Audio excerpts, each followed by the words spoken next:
I had some thoughts to share that I thought might help with Catholic-Protestant dialogue online. I've seen a lot of videos lately titled something like, "The early church was 100% Catholic," and the reasons given oftentimes are, well, the early church clearly believed in baptismal regeneration, or the early church clearly believed in the bodily presence of Christ in the Eucharist. The Catholic Church also believes this, therefore the early church was 100% Catholic. Well, the early church also believed in the bodily resurrection of Jesus. Lutherans also believe in the bodily resurrection of Jesus, therefore the early church was 100% Lutheran. See the problem?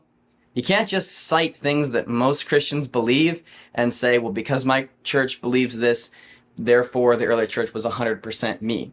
This is actually a fairly disingenuous way of dealing with the early church, because they're not 100% like anything that exists today. They are their own thing, and it's most intellectually honest to deal with them on their own terms and in their own context and understand what they're trying to say in their words instead of mapping our modern ideas back onto them.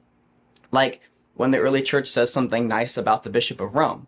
Well, therefore, they must also believe the things that took 1,000 years, 1,500 years, or sometimes even 2,000 years to develop about the doctrine of the Pope.